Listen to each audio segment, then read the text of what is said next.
You're being judged right now, not in a few minutes, not after you speak. The moment you walk in, 7 seconds, it's already decided. Your competence, your status, whether you're someone people listen to or someone they look past. Princeton researchers confirmed it. 11 impressions, 7 seconds, and most people are losing that window every single day without even knowing it. Here's what the top 1% know that you don't. Respect is not earned over time. It's signaled instantly. And today, I'm going to show you exactly how. Let's talk about what is actually happening in those 7 seconds, because this is where most people's understanding of respect completely breaks down and why nothing they try ever seems to stick. Princeton University ran a series of studies where they showed people photographs of strangers for 1/10 of a second. 1/10. No words, no handshake, no introduction. And those people accurately judged competence, trustworthiness, and likability at rates far above chance. But here's where it gets alarming. Those snap judgments predicted real-world outcomes. The candidates people rated as more competent from a photo alone won their political races 70% of the time. CEOs rated as more dominant-looking ran larger companies. People judged as trustworthy in a single glance received better loan terms from complete strangers. Your face, your posture, the way you carry yourself is quietly, constantly, running your life in ways you have never been told about. And then there's this. The Mehrabian model, one of the most replicated findings in communication psychology, breaks it down like this. 55% of your impact, body language, 38% tone of voice, and your actual words, just 7%. 7%. Which means if you have been spending 100% of your energy crafting the perfect thing to say, you have been almost entirely ignoring the 2 channels that carry 93% of your message. Let that sink in. Now here is the piece nobody talks about. There are 2 types of respect. Dominance-based respect, which is really just fear in disguise. It evaporates the moment someone stronger walks in. And then there's prestige-based respect, which people give you because they genuinely believe you add value to their world. The top 1% are not operating on dominance. They have mastered prestige. And prestige is not a personality type. It is a set of signals. Signals you can learn. Signals you can start sending today. Here is your roadmap. 7 signals, each one rooted in psychology, each one applicable in the next 24 hours. Let's get into it. Step 1. The power of deliberate stillness. The first thing the top 1% do is something most people never do. They are still. Not frozen, not stiff. Still. When they speak, they don't fidget. When they listen, they don't scan the room. When someone challenges them, they don't rush to respond. Think about the people in your life who command the most respect. Do they nervously fill every silence? Do they over-explain themselves? No, they take their time. They let silence breathe. And that stillness signals something to every brain in the room. This person is not threatened. This person is anchored. Here's the psychological mechanic. When you're anxious, your nervous system pushes you to move, to talk faster, look around, fill the space. But when you're grounded, none of that happens. And people around you read that groundedness as authority. It's evolutionary. We are wired to follow the calmest person in the room. Practice this. The next time you walk into a meeting, a social situation, or a difficult conversation, slow everything down by 20%. Slow your walk. Slow your speech. Take 1 breath before you respond to anything. That single shift will change how the entire room reads you. Step 2. The silent stare. Now let's talk about one of the most powerful and slightly uncomfortable tools in this entire system, the silent stare.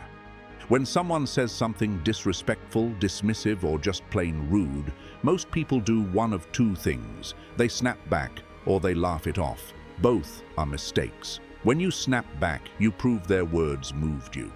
When you laugh it off, you sign a contract that says this is okay. Instead, you stop. You look at them, not with anger, not with a forced smile, just a calm, steady, completely neutral gaze. You let their words hang in the air, and you say, nothing. Here's why this works. The person disrespecting you is expecting a script. They want you flustered, defensive, or submissive. When you give them none of that, when you simply observe them, you break the script entirely. The silence becomes a mirror, and in that mirror their own behavior reflects back at them. You will watch them fidget, backpedal, say, I was just joking. That scramble is them realizing they lost the exchange without you saying a single word. Hold the gaze for a count of 3. 1, 2, 3. Then calmly return to what you were doing. No drama, no explanation. That silent stare says everything. It says, I heard you, and it was beneath me. Step 3. Stop explaining yourself. This one is going to hit home. Stop explaining your choices. How many times have you made a decision, a career move, a personal boundary, a lifestyle choice, and immediately launched into a full defense of it before anyone even questioned you? We do this because somewhere along the way, we were taught that our choices need to be approved, to be valid. They don't. Here's the pattern. When people relentlessly question your decisions, it is rarely because they want to understand. It is because your choice threatens something in them. Your risk makes them confront their own safety. Your independence makes them examine their own cage. So they push back, and you, trying to keep the peace, explain. And the more you explain, the more you signal that their approval is required. The top 1% have mastered the 2-word boundary. I wanted to. Full stop. No PowerPoint, no breakdown. Just a calm, clean answer that signals one thing. This is decided, and I don't need you to agree. Next time someone interrogates your choices, look them in the eye and say, that's what felt right for me. Then move on. Watch how disorienting that is for someone who expected a negotiation. You've just removed their leverage entirely. And the moment you stop seeking approval, you stop needing it. Step 4. Consistency is your reputation. Here's the thing most people miss when they talk about respect. It is not given in a single moment. It is built over time through one thing: consistency. Think about the people in your life you trust completely. Why do you trust them? Because they do what they say they're going to do. Every time. Not 70% of the time. Every time. That consistency becomes a track record. That track record becomes a reputation. And that reputation is the foundation every single interaction you have is built on. Research in the Journal of Applied Psychology found that consistent, reliable behavior is one of the strongest predictors of how much respect someone earns within a group. More than raw talent, more than extroversion, more than status. The most respected people are not the ones who say yes to everything. They are selective, very selective. But what they commit to, they deliver. And when you build that track record, something shifts. People start giving you the benefit of the doubt before you've made your case, because they already know this person's word means something. Start small. Make one promise to yourself today and keep it. Then another. Every kept promise is a brick, and when you trust yourself, the room can feel it. Step 5. Master one thing. If you want people to respect you, give them a reason to. The fastest path to commanding respect. Be genuinely great at something. This is not about ego. This is about undeniable value. When you walk into a room as someone who can point to concrete results, real outcomes, solved problems, measurable wins, you don't have to demand respect. It becomes a natural byproduct of competence. The mistake most people make is trying to be good at everything at once. They scatter their energy. They become average at many things, instead of exceptional at one. The top 1% pick one thing, one craft, one skill, one domain. And they go so deep that their results become impossible to argue with. Pick your one thing. Give it 18 months of focused, deliberate effort. Don't move to the next thing until the results in your chosen area speak for themselves. Because here's what happens when you reach that level. You don't have to walk into a room and tell people who you are. The room already knows. Step 6. The scarcity principle. Here's a hard truth the top 1% understand intuitively. If you are always available, always reachable, always there, your value drops. Familiarity breeds contempt. That's not just a saying. That's psychology. Psychologists call this the scarcity principle. What is rare is valued. What is abundant is taken for granted. Diamonds are not valuable because they're necessary. They're valuable because they're rare. Oxygen is free. But take it away for 2 minutes and you'll trade everything you own to get it back. When someone disrespects you and your first instinct is to try harder, to over-explain, to chase, to prove yourself, you are doing the exact opposite of what works. You are flooding the market. The counterintuitive move is to withdraw. Pull back. Stop initiating. Stop sharing your inner world with people who haven't earned access to it. This is not manipulation. This is self-preservation. And what usually happens, the person who was taking you for granted starts to feel the chill. They reach out. They realize that your presence was a gift, not a given. Build a life that doesn't orbit around any one person. Build your skills. Build your body.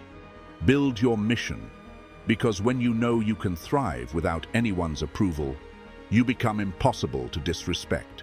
A person who can walk away always holds the real power. Step 7. Self-respect is the foundation. Everything we've covered, the stillness, the silent stare, the boundaries, the consistency, the mastery, the scarcity, none of it works if this last piece is missing. Because the brutal truth is this: the way others treat you is a direct reflection of how you treat yourself. If you break promises to yourself, if you procrastinate on your goals, stay in situations that drain you, accept behavior you'd never accept from yourself, you are broadcasting your self-worth on a frequency everyone can hear. People don't just see what you do. They sense how you feel about yourself. Your posture tells a story. Your eye contact tells a story. The way you hold space in a room or shrink from it tells a story. And the world writes its response based on that story. Here is the shift that changes everything. Stop needing others to respect you first. Start respecting yourself first. Keep the promises you make to yourself. Protect your time. Protect your energy. Refuse, quietly, firmly, without drama, to tolerate behavior that makes you feel small. Not because you're trying to win a power struggle, but because you genuinely know you are worth more. When you truly believe that, when it lives in your body, not just your head, you stop needing to demand respect. You stop chasing it. You stop auditioning for it. You simply embody it. And the room adjusts to you. It always does. So let's bring it all together. 7 seconds. That's what you have. And in those 7 seconds, the top 1% are not saying anything special. They are signaling something with their entire presence. They are still when others are anxious. They observe when others react. They move through the world like people who already have what they need, because they do. And here's the good news. Every single one of these signals is learnable. Start with one thing this week. Maybe it's the silent stare. Maybe it's stopping one unnecessary explanation. Maybe it's keeping one promise to yourself you've been breaking for months. Pick one, do it, and watch what changes. Respect is not something you beg for. It is not something you perform. It is something you build, inside out, quietly, over time, until it becomes impossible to ignore. If this video gave you something real, subscribe and hit the bell. I drop new psychology content every week. And if you want to go even deeper, The next video is right here. I'll see you there.